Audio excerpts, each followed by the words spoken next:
नमस्ते दोस्तों, मैं आपको सुनाने जा रही हूँ एक काली रात की डरावनी कहानी। और हाँ, मेरे इस चैनल को सब्सक्राइब कर लीजिए जिससे कि मेरी वीडियोस आप तक जल्द ही पहुँच जाए और आप सभी हॉरर स्टोरी का मजा उठा सके। आइए सुनते हैं एक हॉरर स्टोरी जो सबको डरने पर मजबूर कर दे। कर्ण पिशाचनी रुद्रपुर गांव के बाहर पीपल का पेड़ अभिशप्त था। कर्ण पिशाचनी वही वास करती थी जो कान में फुसफुसाकर जान लेती थी। विनय, रवि, सागर और अर्जुन, चार दोस्त उसका सच जानने पीपल के पेड़ के पास गए। रवि मारा गया, विनय पर उसका साया पड़ गया। विनय के शरीर में कर्ण पिशाचनी घुस चुकी थी।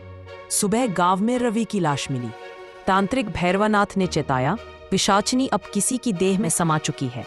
गांव भयभीत हुआ। विनय अब गांव लौट आया, मगर उसके भीतर अब वो आत्मा थी।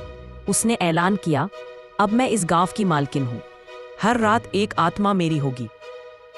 रात होते ही विनय कर्ण पिशाचनी की असली पहचान खुली। वह गांव के सबसे अमीर व्यक्ति के घर पहुंची और उसकी बेटी सुहानी के कान में फुसफुसाई, सुन मेरी बात, तेरा जीवन अब मेरा है। सुहानी की भी मृत्यु हो गई। गांव के लोग एक एक कर मरने लगे। तांत्रिक भैरवनाथ ने गांव वालों को बुलाया और कहा, अब बस 3 रास्ते हैं।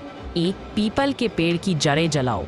2, विनय की देह को आग में भस्म करो। कामिनी की अधूरी मुक्ति का उपाय करो। गांव वाले सहम गए। अर्जुन और सागर ने तय किया कि वो भैरवनाथ की मदद करेंगे।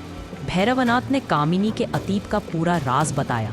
कामिनी ठाकुर रणवीर सिंह के जुल्म का शिकार हुई थी। तांत्रिक बलि के बाद वो कर्ण पिशाचनी बनी। उसकी आत्मा को तब तक शांति नहीं मिल सकती जब तक उसका प्रतिशोध पूरा न हो जाए। गांव वालों ने पीपल के पेड़ को जलाने की कोशिश की।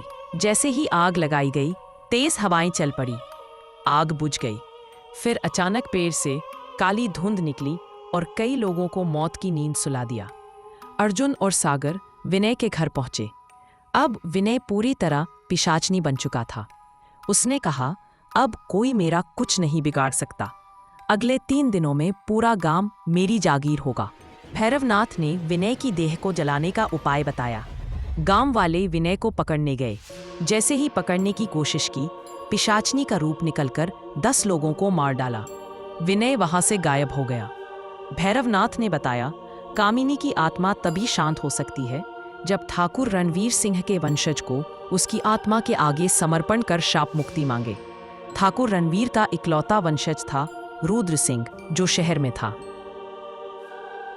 अर्जुन और सागर भैरवनाथ के साथ शहर जाकर रुद्र सिंह को खोजने निकले।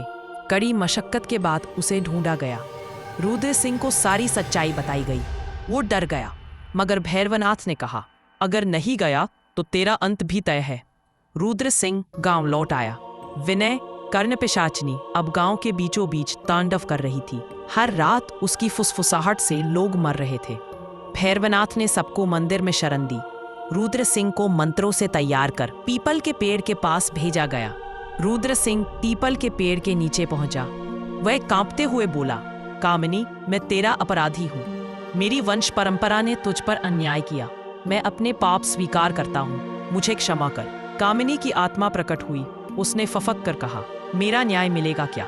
भैरवनाथ ने कहा, तेरी आत्मा तभी मुक्त होगी जब रुद्र सिंह स्वयं अपने रक्त से तुझे तर्पण देगा। रुद्र सिंह ने अपनी छाती में छुरा भोंक दिया। रक्त बहा। कामिनी की आत्मा ने उसे ग्रहण किया। विनय की देह से पिशाचनी निकल गई। कामिनी की आत्मा अब शांत थी। उसने कहा, मुझे अब शांति मिल रही है, पर याद रखना, कभी किसी अबला पर अत्याचार मत करना, वरना फिर लौटूंगी। फिर वह प्रकाश में विलीन हो गई। विनय भी होश में आ गया। गांव वालों ने राहत की सांस ली। गांव अब सामान्य हो गया था। भैरवनाथ ने गांव वालों को समझाया, अब ये आत्मा मुक्त हो गई है, पर इसका दर्द कभी मिटता नहीं। विनय, अर्जुन, सागर अब जीवन भर के लिए सबक सीख चुके थे। गांव के लोग अब भी रात में कानों को कपड़े से ढककर सोते हैं, क्योंकि कौन जाने कहीं वो फुसफुसाहट फिर से लौट आए। सुनोगे मेरी बात?